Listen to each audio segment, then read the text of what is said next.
Então vamos lá, rogando a Jesus, primeiramente, que abençoe a todos nós, enviando o nosso abraço fraterno, os nossos votos de muita paz a todos aqueles que nos acompanham, aí da cidade de Brumado, do estado da Bahia, de todo o Brasil, de todas as partes, recebam as nossas vibrações de fraternidade, para que juntos nessa comunhão possamos realmente unir esforços, unir forças, como foi lembrado na prece inicial, direcionando esses recursos aos corações em aflição no mundo, nestes tempos tumultuosos, nestes tempos desafiadores, que as nossas vibrações de amor, de fé, de esperança aqui renovadas, alentadas pelo contato com o Evangelho, possam se irradiar para aqueles que lidam com os impactos mais diretos do conflito ou dos vários conflitos,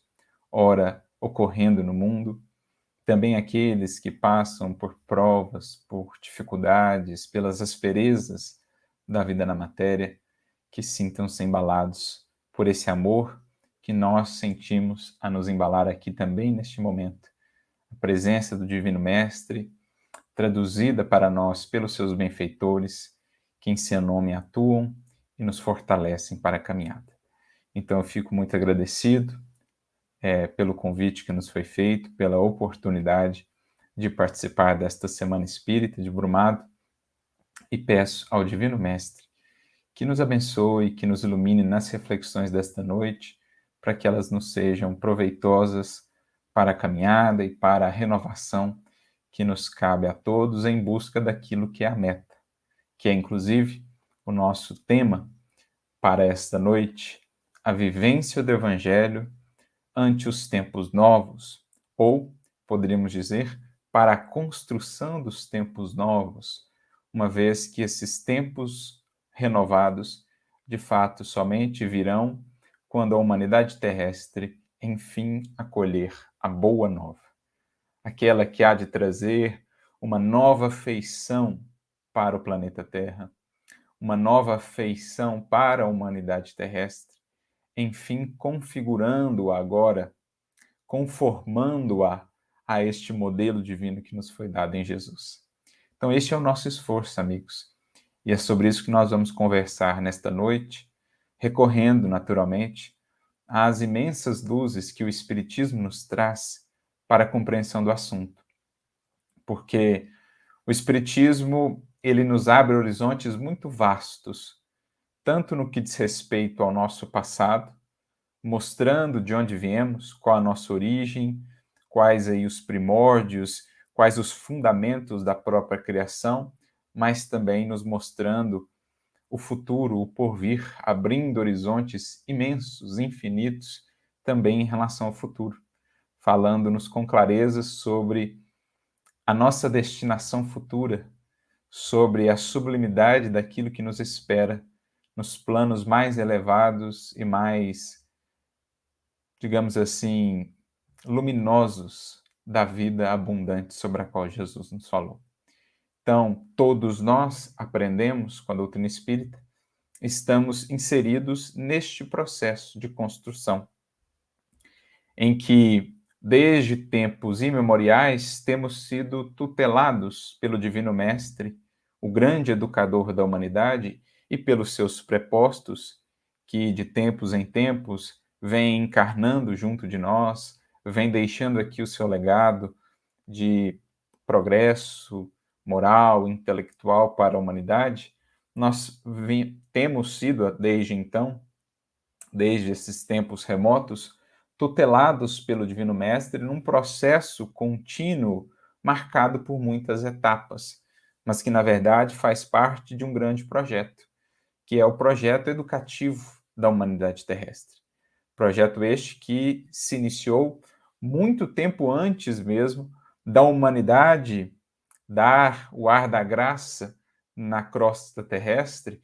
Já no processo de formação do planeta, se iniciava esse projeto a preparar o cenário, a preparar a escola evolutiva, também sob a orientação do divino escultor, do verbo criador, que é Jesus, a materializar e a concretizar a vontade divina.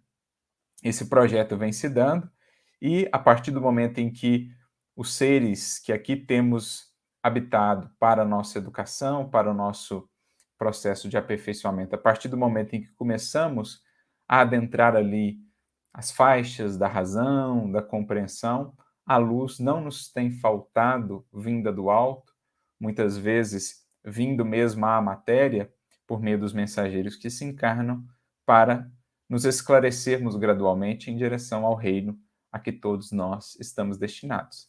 Então é um processo contínuo, marcado por etapas, marcado por tempos, e quando os Espíritos nos falam sobre os tempos que são chegados, ou o Evangelho nos fala sobre o fim dos tempos, não estamos de modo algum a falar de uma solução de continuidade desse processo.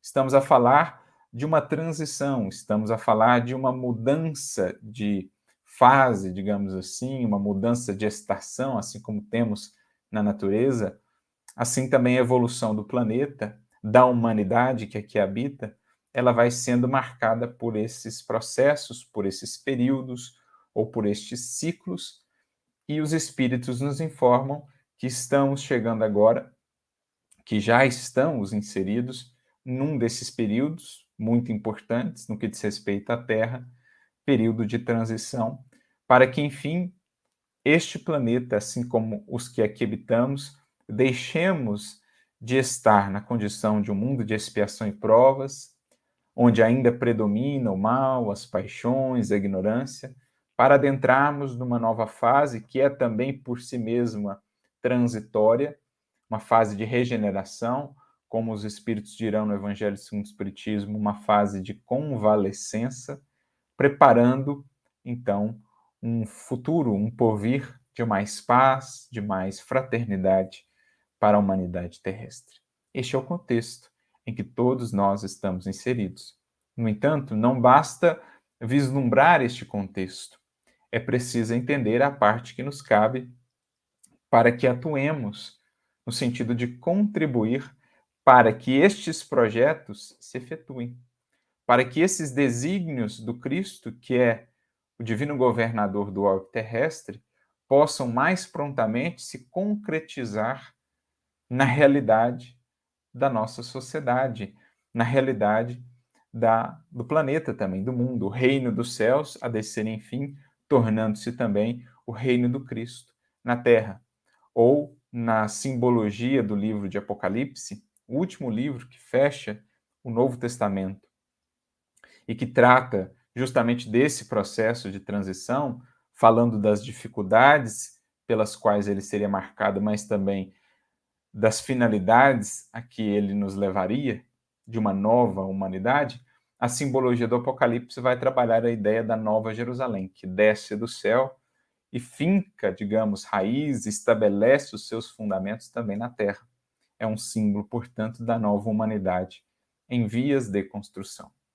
É isso o que Kardec e o que os espíritos vão tratar no último capítulo do livro A Gênese. Não por acaso, com o fechamento ali das obras básicas, nós temos o capítulo 18, intitulado São Chegados os Tempos, em que Kardec, inspirado também por todas as comunicações e as interações que ele foi tendo ao longo de vários anos, os anos ali do seu trabalho na codificação, as comunicações e interações que ele teve com os espíritos, ele então compõe para nós esse capítulo 18, em que nos fala do que será esse processo, traça aí para nós alguns dos sinais, algumas das características, e nos fala também do que virá após esse processo, ou qual a finalidade que almejamos todos nós, que o Cristo define para a humanidade a partir dessas orientações. Fala ele, por exemplo, da fraternidade que então se erguerá como a pedra angular da nova ordem social a ser estabelecida. Fala do anseio de progresso e renovação moral, dos espíritos que vão encarnando nesses tempos.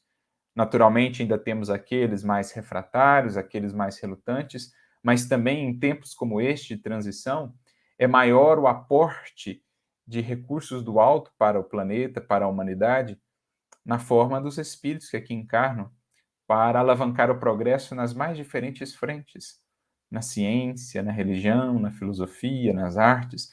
Temos várias e várias informações nesse sentido na obra espírita, falando de como espíritos, falanges, grupos se preparam realmente também para voltar à Terra, ou vir à Terra na condição de missão, a fim de amparar nós, os que aqui estamos, mais necessitados, mas também responsáveis pelo processo de regeneração, nos auxiliar para que possamos, enfim, dar esse passo, um passo significativo para adentrarmos uma nova etapa, um novo tempo. Então, são chegados os tempos a representar o fim de um ciclo e a abertura de um novo ciclo. Findam-se alguns tempos, finda-se um tempo, inicia-se um outro tempo. Por isso são chegados os tempos. O fim de um, a abertura de um novo, e assim seguirá a humanidade, assim seguiremos os que aqui pudermos ficar, para a jornada ascensional e imensurável que nos espera a todos. Mas para a gente entender melhor como se configurará esse processo, vamos voltar um pouquinho ao capítulo anterior do livro A Gênese.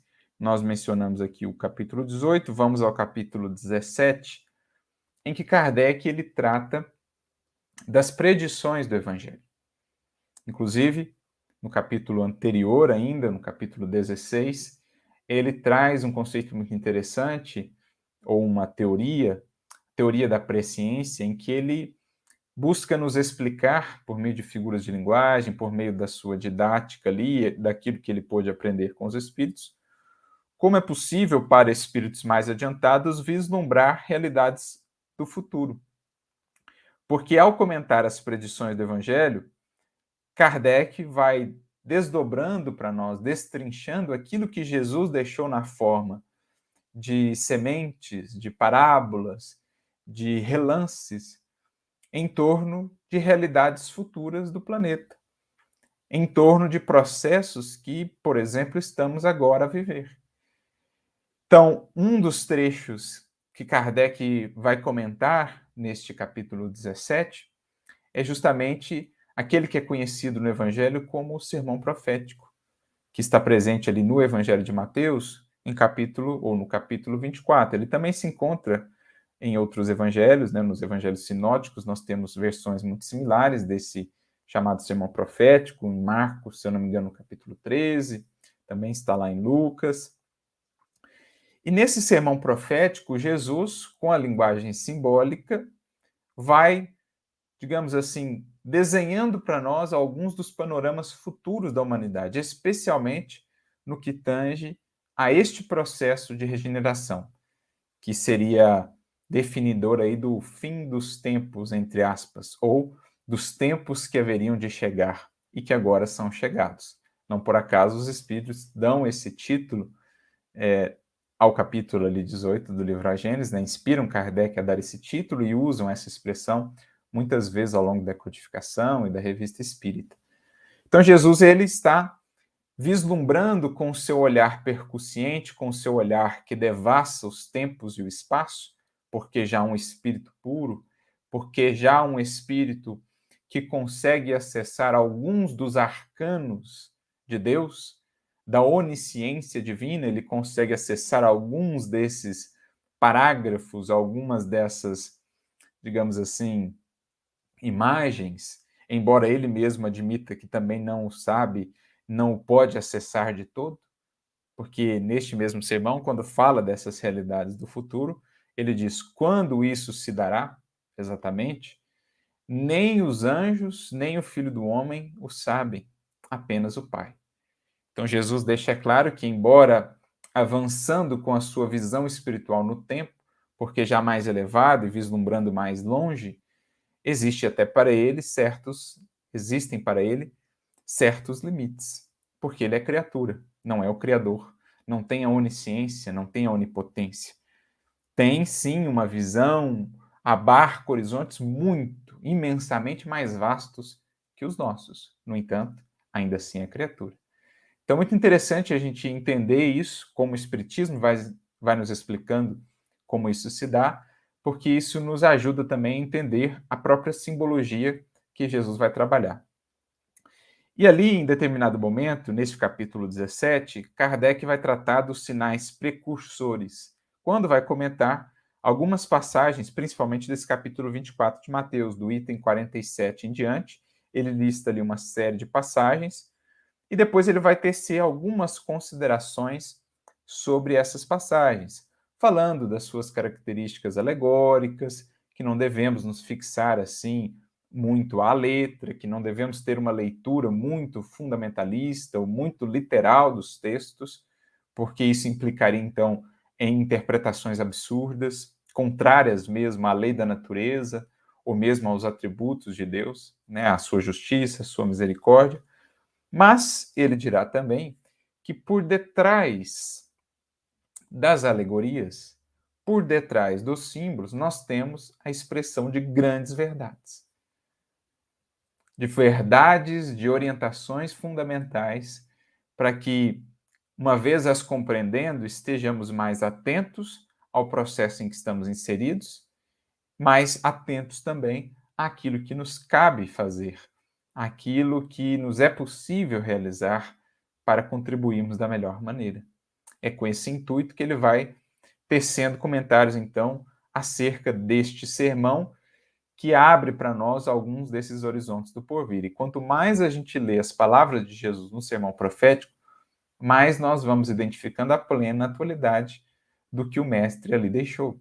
Quando desvestimos o espírito da letra, né, quando conseguimos acessar a essência espiritual do texto, vamos percebendo que há ali uma profunda atualidade. Inclusive, foi lida no início a mensagem do Espírito de Verdade, próprio mestre, que foi colocada por Kardec no prefácio do Evangelho segundo o Espiritismo e que trata ali das estrelas cadentes, né, das estrelas que cairiam do céu. Na verdade, esta mensagem do Espírito de Verdade é como que uma explicação de alguns trechos do próprio sermão profético, que falam do sol que não daria mais a sua luz, do sol, né, que estaria obscurecido, a lua não daria mais a sua luz, e então as estrelas cairiam do céu. É uma referência simbólica ao processo de eclipsamento do Evangelho que nós fizemos ao longo dos séculos, nos sobrepondo à luz de Jesus, colocando os nossos interesses, as nossas paixões e caprichos adiante do Mestre, e assim, de certo modo, por algum tempo, obscurecendo a pura luz do Evangelho. E aí, com o passar do tempo, Cristo também atuando por meio dos seus prepostos, vem fazendo com que essa luz possa ser então resgatada. Na hora que encontrávamos ali no ápice desse eclipse, o eclipse da fé, da confiança, quando mergulhávamos no mais profundo do materialismo, ali no século XVIII, século XIX, eis então que as estrelas caem do céu a nos falar que ainda assim a luz seguia conosco e que a luz solar do verbo do Cristo, como define Emmanuel, a palavra solar de Jesus, haveria de brilhar novamente, preparando o alvorecer, a aurora de um novo tempo. Então, esta fala do Espírito de Verdade, quando a gente coloca ela em paralelo com o sermão profético, nós vamos vendo ali que, na verdade, ela se trata de uma explicação de alguns trechos que, entendidos literalmente, não apresentariam sentido algum. E aí ele vai dizendo, então, dessas características alegóricas e tal, e aí ele vai sintetizar para nós o que seria, perdão, o sermão profético. Em 3 passos principais, ou em 3 objetivos primordiais, o que seria esse processo? O que caracterizaria este processo? Ele diz assim, isso está no item 56 do capítulo 17 do livro A Gênese. Sob essas alegorias, grandes verdades se ocultam. Há, primeiramente, a predição das calamidades de todo gênero que assolarão e dizimarão a humanidade, calamidades decorrentes da luta suprema entre o bem e o mal, entre a fé e a incredulidade, entre as ideias progressistas e as ideias retrógradas. Então, Kardec ele destaca aqui, como a gente depreende da leitura do sermão profético, que o processo seria desafiador. Nós temos também um trecho muito interessante no livro Há 2000 anos, Alvoradas do Reino do Senhor, o capítulo 6 da segunda parte. Nós temos um grande discurso ali de Jesus no mundo espiritual para os mártires que desencarnavam, dentre eles ali Lívia, os primeiros mártires a desencarnarem nas perseguições romanas. Jesus os recebe e traz ali algumas reflexões, traz um discurso muito interessante e muito próximo ao sermão profético. É, de certo modo, um complemento. E ali o mestre frisa que lidaríamos com dificuldades. Mas mais do que calamidades materiais propriamente, embora elas tenham existido em todos os tempos, ainda existam agora e possam marcar, digamos, os horizontes da humanidade nesse contexto de transição, as calamidades naturais, mesmo as calamidades oriundas, né, da guerra, por exemplo, os maiores problemas, os maiores desafios não serão cataclismas materiais, mas antes morais, na renovação completa de bases pelas quais ou pela qual a humanidade precisará passar. A destruição de antigos paradigmas, de antigas fundações sobre as quais a nossa sociedade estava edificada e que não podem mais se manter como sustentadoras da humanidade renovada, da humanidade do porvir.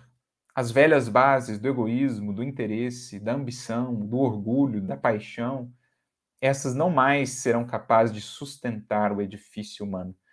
Por isso é preciso que venham a ruir para que novas sejam consolidadas. Para que agora construamos na base segura, na rocha indestrutível dos séculos, que é o Cristo, que é o seu evangelho, a sua mensagem. Então, este processo, ele é desafiador. Renovação de bases fundamentais da humanidade. Estes, sobretudo, seriam os cataclismas a marcarem esse processo de transição, como Kardec vai descrever melhor no capítulo seguinte, no capítulo 18. Mas ele não deixa de mencionar que também existirão cataclismas materiais, né, mas que fazem parte dos processos naturais da Terra. A guerra, que não deixa de ser um cataclismo material, antes de mais nada é um cataclismo moral, porque oriunda do egoísmo, porque oriunda da animalidade humana ainda, o transbordamento das paixões. Estes são, sobretudo, os maiores desafios no âmbito moral da humanidade terrestre. Então, um primeiro aspecto que está descrito ali no sermão profético é este, o das lutas. Mas não são apresentadas essas lutas, esses desafios, no sentido de nos desanimar. Pelo contrário, no sentido de nos mantermos vigilantes, atentos, cônscios de que não será um processo isento de dificuldades, que não será um processo apenas assim, né, diáfano, um processo apenas teórico, apenas no âmbito do sonho. É um processo que demanda muito esforço, muito suor e muitas lágrimas, como vem sendo desde o advento do Evangelho na Terra, desde quando Jesus aqui esteve entre nós e aqueles que logo sucederam, os mártires. Quantos esforços, suores e lágrimas não têm caído desde então para fecundar o solo dos corações na Terra? Então, este é o processo em que nós estamos inseridos. E ele apresenta isso com essa finalidade de vigilância, de estarmos atentos sem cultivarmos ilusões. Como veremos também naquele livro que fecha o Novo Testamento, já mencionado aqui, o Apocalipse, que trata também dessas realidades futuras da humanidade, com símbolos ainda mais profundos, ainda mais amplos e até mais difíceis de serem entendidos, mas Emmanuel, ao falar sobre este livro, no livro A Caminho da Luz, menciona que João ali, por meio da sua mediunidade, embora ainda imperfeitamente, captava alguns desses quadros que lhe eram apresentados mediunicamente acerca do porvir da humanidade. O Apocalipse fala dos processos difíceis também, das lutas, das dores, mas é preciso atentemos, sobretudo, para o fecho, para o encerramento da obra que destaca, que exalta a esperança, que fala de um mundo novo, que fala da nova Jerusalém, que, enfim, estabelece bases agora também na terra, o reino dos céus, que se tornará também o reino na terra do Cristo, do amor e do bem. Então, esse é o primeiro aspecto. Mas não é só isso. Até mesmo Jesus, no sermão profético, dirá: quando ouvires falar de guerras, de rumores de guerras, não vos atemorizeis. Ainda não é o fim. O fim será quando este evangelho estiver pregado sobre toda a terra. E por pregado entendamos não apenas conhecido, mas um evangelho vivido em toda a terra. Porque para que cheguemos aos tempos novos, a vivência do evangelho é o sinal fundamental. É o grande cartaz, é o grande outdoor que, enfim, fala de uma humanidade regenerada, não apenas no brilho das teorias, dos sonhos, das utopias, mas agora na concretude da vida. Uma humanidade regenerada por causa da vivência do Evangelho. Então, ela é a grande mensageira, é o grande sinal dos novos tempos, a vivência do Evangelho. É isso que Jesus disse, deixa claro no sermão profético. Só que, para que cheguemos à vivência do Evangelho, é preciso, primeiro, o entendamos bem. Porque, como nós mencionamos, por muitos séculos esteve ele eclipsado, soterrado, sobre as interpretações equivocadas que sobre ele nós lançamos. Esteve ele lá soterrado sob os nossos interesses, os nossos caprichos, as nossas disputas materiais, mesmo a violência que, em nome do Evangelho, acabamos por difundir na terra tantas vezes. Então, este sol que é o Evangelho, a mensagem de Jesus, sempre lá esteve, luminoso como é, fonte mais pura de luz não há. No entanto, nós o eclipsamos. Nós, os cristãos que deveríamos ser o satélite, a lua a refletir a luz do sol para a Terra, acabamos nos colocando à frente dele, por isso a figura do eclipse, que é simbolicamente tratada ali no sermão profético.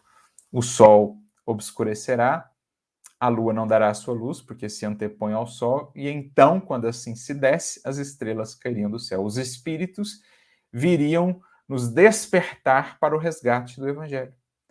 Por isso, Emmanuel dirá que o Evangelho é o sol da imortalidade, que o Espiritismo reflete com sabedoria para a atualidade do mundo. Este sol que esteve eclipsado, o Espiritismo vem fazer novamente nascer, trazer um alvorecer para o pensamento humano no que diz respeito ao Evangelho do Cristo.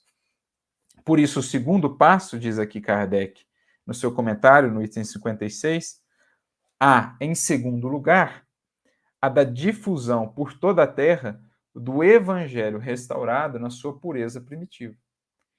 Então, se num primeiro aspecto nós vamos ter as dificuldades, as lutas entre as forças das sombras que querem criar obstáculos ao progresso, e as forças da luz que querem avançar, se teremos ainda lutas intensas entre as ideias renovadoras e as ideias retrógradas, como disse Kardec, também teremos concomitante a isso, na medida em que as forças do bem forem preponderando, na medida em que o anseio de progresso moral for falando mais alto nos corações e nas criaturas, nós vamos tendo o esforço de resgate do Evangelho, em sua pureza primitiva. Portanto, desvestido do que nós ali inserimos, por conta própria, as nossas falsas interpretações ou os interesses que ali imiscuímos ao Evangelho de Jesus. Resgatado em sua pureza primitiva, para que ele venha a ser, então, o sol a alumiar para nós esses novos tempos, a definir um alvorecer, uma alvorada nova, na medida em que esse sol vai se erguendo no horizonte moral das consciências. Então é isso que está descrito aqui. O evangelho restaurado na sua pureza primitiva, a ser então difundido.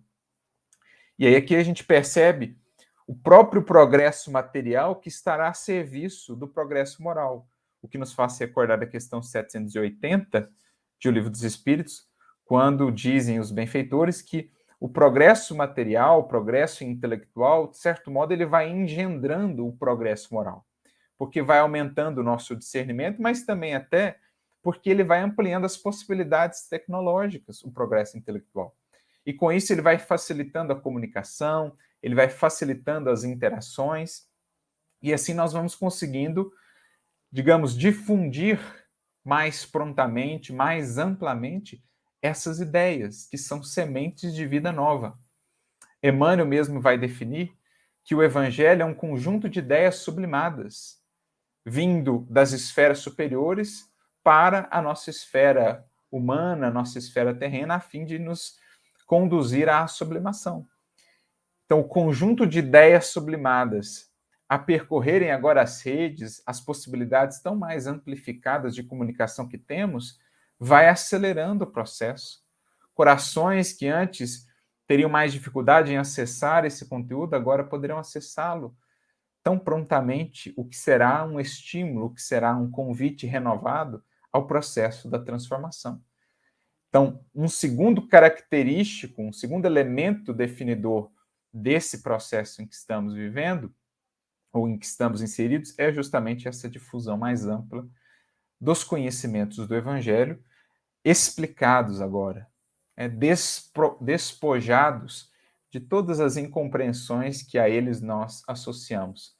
E aqui entra o nosso papel, o nosso esforço de divulgação da mensagem do Consolador, do Evangelho redivivo, claro, utilizando as palavras, mas também, sobretudo, a nossa vida, mas recorrendo mesmo às tecnologias, às possibilidades que ora temos, para que essas sementes possam chegar ao solo de outros corações, possam fecundar outras consciências, gerando frutos novos de virtudes, de sabedoria, para que então em cada local, em cada região, novas células, novos polos de renovação possam se iniciar.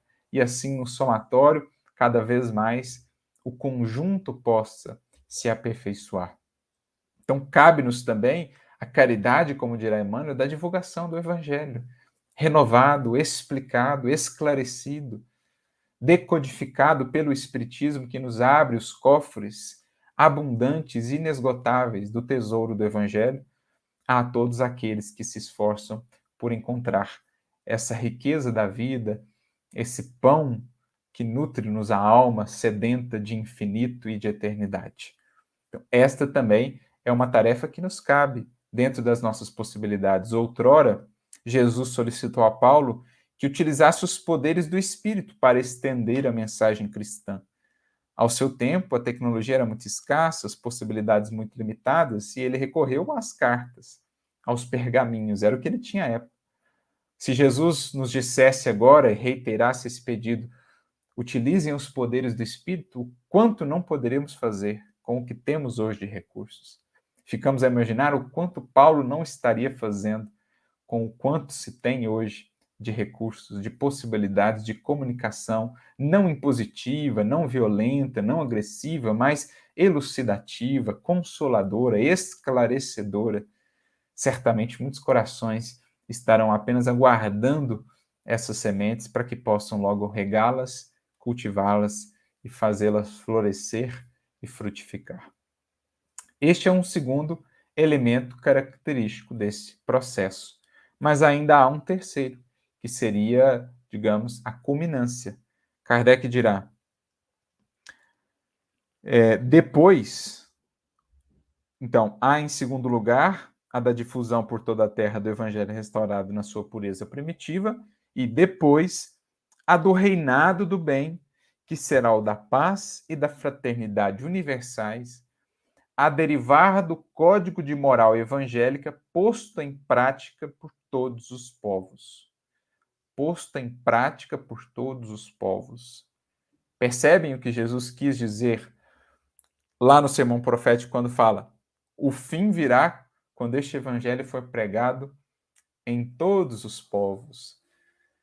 Não significa dizer que todos terão o rótulo de cristãos propriamente, mas que todas as nações se regerão, se conduzirão pelos princípios que o Evangelho sintetiza. De que o Evangelho é a síntese luminosa. Esta é a meta de um tempo, né? De um processo da humanidade, porque depois ainda segue a evolução, que é a escada infinita em direção a Deus. Mas estamos aqui a construir a humanidade de fato, a buscar a civilização verdadeira, para que então adentremos uma nova etapa em que o progresso se dará em outras formas, de outras maneiras, sempre norteado pela lei divina que o Evangelho sintetiza. Mas é a culminância desse momento, desse período que por hora estamos a viver. É este evangelho como código moral universal posto em prática em todos os rincões. Como diz mesmo Jesus, virão do Ocidente, do Oriente, do Setentrião e do meio-dia e se sentarão todos à mesa do banquete do reino de Deus. Então esta é a ideia que lá está expressa. Será verdadeiramente, continua Kardec, o reino de Jesus, pois que ele presidirá a sua implantação, passando os homens a viver sob a égide da sua lei. Será o reinado da felicidade, porquanto diz ele que, depois dos dias de aflição, virão os de alegria. É isso que nós estamos a construir, a verdadeira civilização, a verdadeira humanidade, como dirá Emmanuel, somente nas linhas morais do Cristo é que alcançaremos a humanidade real, é que alcançaremos o direito de nos dizermos verdadeiramente civilizados, para que então possamos, na condição de espíritos regenerados, em regeneração, possamos nos preparar para as bênçãos luminosas que certamente Deus nos reserva nos caminhos do infinito. É o que vemos no próprio Livro dos Espíritos, na questão 793, quando Kardec pergunta acerca dos sinais que caracterizariam uma verdadeira civilização, uma civilização completa, e os Espíritos nos dirão então que não teremos o direito de nos dizer civilizados enquanto não houvermos banido de nossas sociedades os vícios que a desonram, e enquanto não vivemos enquanto irmãos, praticando a caridade, isto é, praticando o Evangelho. Por mais brilhantes, por mais impressionantes tenham sido até aqui os nossos inventos, as nossas descobertas, nada mais são do que um primeiro passo, uma primeira etapa. Até lá, seremos apenas, dizem os Espíritos, povos esclarecidos. Enquanto não houvermos, de fato, renovado-nos moralmente, não poderemos nos dizer civilizados. Então é isso que Kardec sintetiza para nós nessas 3 etapas. Isso nos remete, essa reflexão toda sobre a transição, a um outro trecho, agora numa obra de Emmanuel, no livro A Caminho da Luz, que aliás o próprio título já é em si muito elucidativo, estamos todos a caminho da luz. O Emmanuel tem um capítulo de número 25 chamado O Evangelho e o Futuro. Então ele vem traçando ali todos os panoramas da história terrestre até aqui, em linhas gerais, naturalmente, não dá para se aprofundar, a proposta da obra não era esta, mas ele traz uma visão panorâmica desde lá da antiguidade, vem passando por vários momentos da humanidade, por vários povos, várias tradições, e ele, já na culminância ali da obra, chega a esse capítulo 25, o Evangelho e o Futuro, em que ele vai falar desse processo de transição em que nós estamos inseridos.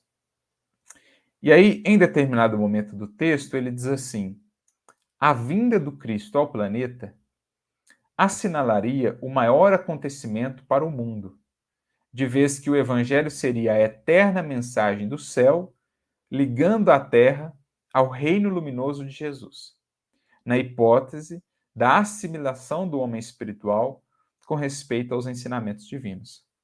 Então, a vinda do Cristo ao planeta é o maior acontecimento que o mundo já viu. Depois do próprio surgimento do planeta, o momento mais culminante, o ápice espiritual do planeta, que não encontra aí nenhum par, né, nenhuma comparação, é o advento do Cristo, o próprio governador planetário, a trazer-nos o Evangelho como a mais alta ferramenta, né, o mais alto e luminoso recurso de sublimação para todos os espíritos que aqui estamos. Porque o Evangelho passaria a ser, dali por diante, como que uma ligação permanente da terra com o céu. Para todos que o buscassem, não faltaria nunca, jamais, os recursos e a inspiração do céu para as realizações que lhe competem.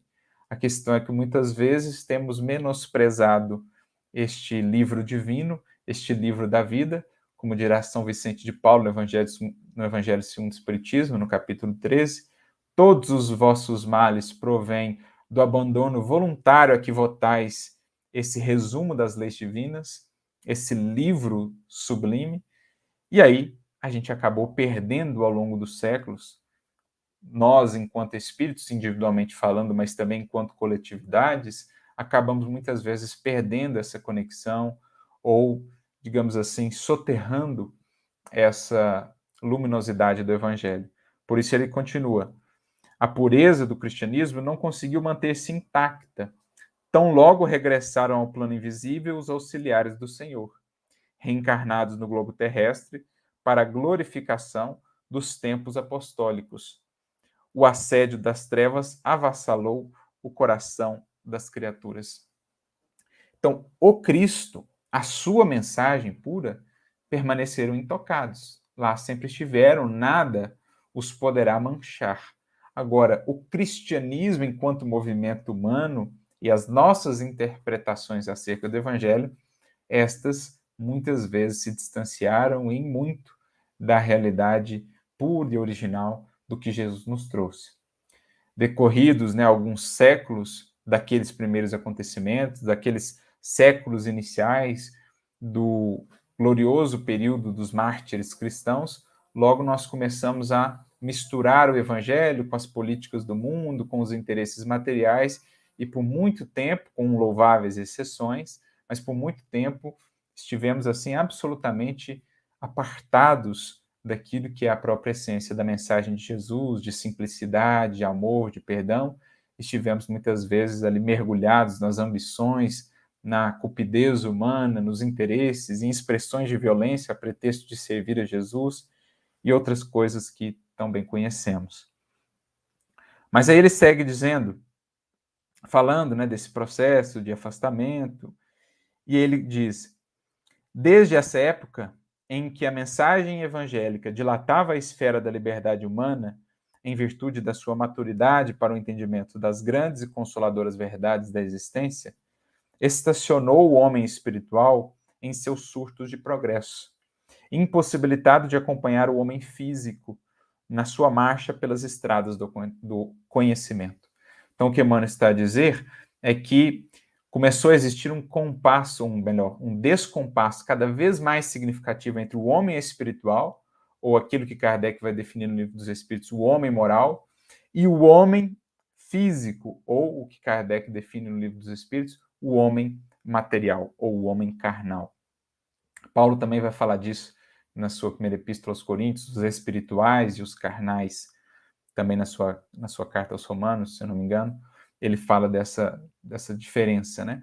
O que Emmanuel está a nos dizer é que começou a existir um descompasso muito significativo entre os avanços no âmbito do conhecimento e, por isso mesmo, da técnica, da tecnologia, da ciência, da indústria com o passar dos séculos, enquanto que o homem espiritual ficou por muito tempo estagnado, com as exceções que podemos enumerar em todos os séculos, mas de um modo geral, esse descompasso tem sido muito significativo, tem sido imenso, quando o objetivo primordial do Evangelho é justamente educar o homem espiritual para a sua realidade nos caminhos da imortalidade, né? Para o seu destino grandioso nos caminhos da eternidade.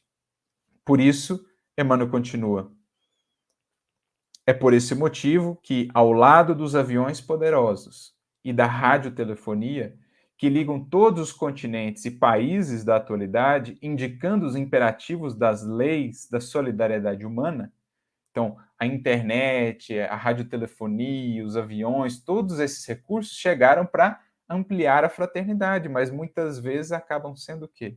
Instrumentos para aumentar a disparidade, para aumentar os preconceitos, a distância entre os corações, né, os muros, os impedimentos. Então, esses recursos todos que vinham como imperativos das leis de solidariedade, vemos o conceito de civilização insultado por todas as doutrinas de isolamento, enquanto os povos se preparam para o extermínio e para a destruição. Vale lembrar que esse livro de Emmanuel está muito no contexto ali da Segunda Guerra Mundial. É ainda por isso que, em nome do Evangelho, se perpetram todos os absurdos nos países ditos cristãos. Não só na Idade Média, mas ainda hoje, muitas vezes, vemos a perseguição ou o preconceito, o desprezo em nome do evangelho ou do cristianismo, né? Ou posturas completamente antagônicas de violência, de separatividade, a pretexto de servir ao evangelho ou à causa de Deus. Mas, ele diz mais adiante, é chegado o tempo, são chegados os tempos, de um reajustamento de todos os valores humanos. Se as dolorosas expiações coletivas preludiam a época dos últimos ais do Apocalipse, a espiritualidade tem de penetrar as realizações do homem físico, conduzindo-as para o bem de toda a humanidade. Então, o homem físico, com as suas conquistas materiais, avançou em muito. Basta olhar ao nosso redor. É preciso, no entanto, e é chegado o tempo, de que a espiritualidade venha a penetrar as realidades e as realizações do homem físico, para que, enfim, abramos para a humanidade terrestre uma nova era, a era do espírito, da consciência espiritual, em que cada ser na Terra não mais se verá como simples corpo, não mais terá como maiores e mais perseguidos valores aqueles que dizem respeito ao corpo e à matéria, mas sim em que cada ser se verá como espírito peregrino em jornada, passando ora pela Terra numa nova encarnação, mas apenas de passagem mesmo aqui a edificarem os valores que haverão de fazer a sua grandeza, a sua glorificação na realidade ou no reino do Espírito. Então é chegado esse tempo. E aí ele fala, o Espiritismo, na sua missão de consolador, é o amparo do mundo neste século de declives da sua história. A condição de paracleto, de consolador, daquele que apoia, daquele que é chamado a estar ao lado de, paracleto do grego, é a fusão da preposição para, que significa ao lado, cleto é a conjugação do verbo chamar no grego, portanto, aquele que foi chamado a estar ao lado, o consolador, o esclarecedor, o educador das consciências. Essa tarefa do Espiritismo, a restaurar o Evangelho na sua pureza, para que ele venha a ser, então, o farol norteador para os novos tempos, para que ele venha a ser o elemento condutor da humanidade nestas novas edificações tão necessárias. No seu manancial de esclarecimentos, poder-se a beber a linfa cristalina das verdades consoladoras do céu, preparando-se as almas para a nova era. São chegados os tempos em que as forças do mal serão compelidas a abandonar as suas derradeiras posições de domínio nos ambientes terrestres. E os seus últimos triunfos são bem o penhor de uma reação temerária e infeliz, apressando a realização dos vaticínios sombrios que pesam sobre o seu império perecível. Então, aquilo que parece ser a amplificação do mal nada mais é, ou nada mais são do que os estertores, os últimos clamores daqueles espíritos que, infelizmente, ainda laborando nas sombras, sentem que o seu império está a se findar, que estão perdendo terreno e então, num último ato de desespero, partindo para a agressividade mais intensa, tentam ainda debelar esse avanço da luz, de maneira mal sucedida, porque não pode as sombras com a luz. É o que estamos vivendo, é o que estamos a ver nos horizontes do mundo.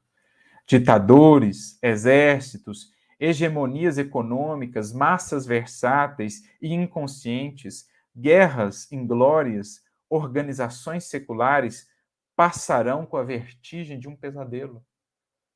Tudo o que não foi edificado em Deus e nos valores divinos há de ser tragado pela voragem dos séculos. Há de passar por mais séculos que tenha durado.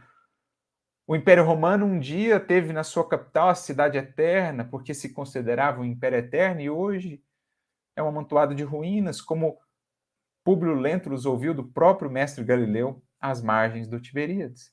Então, tudo isso que é expressão ainda da sombra, em dissonância com a luz, há de ser levado pelo tempo, de ser tragado pela história, pelo passado, para que o novo encontre espaço, na humanidade, mas antes nos corações. A vitória da força, diz Emmanuel, é uma claridade de fogos de artifício. Então, uma claridade artificial, é uma claridade efêmera, o brilho das vitórias e triunfos no mundo por meio da força, da violência e da imposição é o brilho de um relâmpago. Em nada dura. É fogo de artifício que faz muito barulho, mas logo passa. Porque toda realidade é a do Espírito e toda paz é a do entendimento do reino de Deus e de sua justiça. É esse o momento que estamos a viver, meus amigos. E é aqui que a vivência do Evangelho se torna mais importante do que nunca. Porque já estamos a resgatar o Evangelho em sua pureza primitiva. O Espiritismo nos apresenta simples, puro, sublime em toda a sua grandeza, explicado, esclarecido para nós com o auxílio daqueles mesmos que foram os primeiros tarefeiros, os obreiros da primeira hora, que vieram ainda uma vez mais dar o seu contributo para o nosso entendimento. Cabe-nos agora, aos que aqui estamos, já informados da pureza do Evangelho, já esclarecidos quanto ao seu entendimento, cabe-nos partir para este último e culminante passo tão essencial, que será a nossa contribuição fundamental a Jesus e aos seus, para que esse novo tempo possa, enfim, chegar à Terra. Porque Emmanuel fala aqui dos ais do Apocalipse, dos processos difíceis que aí estão, ninguém há de questionar, ninguém há de duvidar. No entanto, é preciso vislumbrar o que está no final do livro de Apocalipse, a traduzir para nós essa realidade que nos espera. Por exemplo, no capítulo 21, versículo 2 em diante, João dirá: Vi a santa cidade, a nova Jerusalém, que de Deus descia do céu, preparada como uma esposa adornada para o seu marido. Então, o símbolo, né, do casamento entre a humanidade renovada e o Criador, o noivo e a noiva. O Cristo, né, representar o noivo, como diz João Batista no Evangelho. E ouvi uma grande voz do céu que dizia: Eis aqui o tabernáculo de Deus. Está com os homens, pois com eles habitará, e eles serão o seu povo, e o mesmo Deus estará com eles e será o seu Deus. Então, a morada definitiva de Deus nos corações, no tabernáculo que são os Espíritos, o templo sagrado de Deus, como dirá o apóstolo Paulo. E Deus limpará de seus olhos toda lágrima, e não haverá mais morte, nem pranto, nem clamor, nem dor, porque já as primeiras coisas são passadas. A morte perderá o seu caráter de esfinge, a morte será entendida e vivida muito mais naturalmente para espíritos alinhados com a lei divina, porque o temor da morte ele é diretamente proporcional ainda à nossa desconexão com a vivência da lei. Quanto mais harmonizados com a lei estivermos, mais natural será para nós a morte, e ela perderá então todo esse poder, esse temor que ela nos infunde. As lágrimas cessarão, porque enfim será o tempo da alegria, do regozijo, da comunhão, da fraternidade, do amor. E o que estava centrado sobre o trono disse: Eis que faço novas todas as coisas. E disse-me: Escreve, porque estas palavras são verdadeiras e fiéis. Eis que faço novas todas as coisas. Eis que são chegados os tempos novos, os tempos da boa nova, vivida e aplicada a estabelecer para nós a nova humanidade. Por isso, para encerrar, meus amigos, gostaria de trazer um poema do nosso querido Castro Alves, que, de certo modo, sintetiza o papel que nos cabe ante os tempos novos, perante o Evangelho que nos conclama.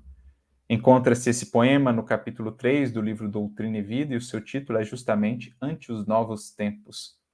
Castro Alves dirá: brilham áureos tempos novos, a inteligência domina, fala a razão cristalina, que estuda, aclara e deduz. A ciência larga a terra, onde refúgio de rastros, para a conquista dos astros, sob o fascínio da luz. No bojo do firmamento, do chão à face da lua, a pesquisa continua, engenhos e lumaréus. A eletrônica revela vida mais alta e mais rica, e o homem se comunica, povo a povo, céus a céus. A cultura pede frente, entre aplausos invulgares, no ar, no solo, nos mares, em tudo o apelo ao porvir. De ponta a ponta do globo, em vasta ascensão na história, clama o cérebro mais glória, grita o mundo progredir. Mas no concerto dos louros, em que a ideia se embriaga, brado aflitivo pervaga o choro da multidão. São milhões de almas cativas à ignorância na terra, que a noite da angústia encerra nos vales da provação. A mágoa segue a penúria, o crime instala a doença, lastima-se a turba imensa, encarcerada na dor. A legião do protesto volve a barbárie sombria, supondo na rebeldia o facho libertador. A guerra distende as garras, surgem conflitos de sobra. A descrença se desdobra em chaga descomunal. E a força do raciocínio, do píncaro a que se eleva, não barra a invasão da treva, nem doma a fúria do mal. Do alto, porém, dimana visão diversa das coisas. Os mortos rebentam lousas e rompem vozes do além. São mensageiros do eterno, anjos do céu sem escolta, trazendo Jesus de volta para a vitória do bem. Companheiros do Evangelho, que o vosso amor vibre puro, edificando o futuro nas leis excelsas do Pai. Eis que o Cristo nos conclama, sob o fulgor do cruzeiro, repetindo ao mundo inteiro: Espíritas, educai. Que possamos, enfim, educar, nos evangelizar, para que saibamos preparar o campo, o terreno, para os novos tempos, para a nova era, sob a égide de Jesus. Que Ele nos abençoe e nos inspire a todos.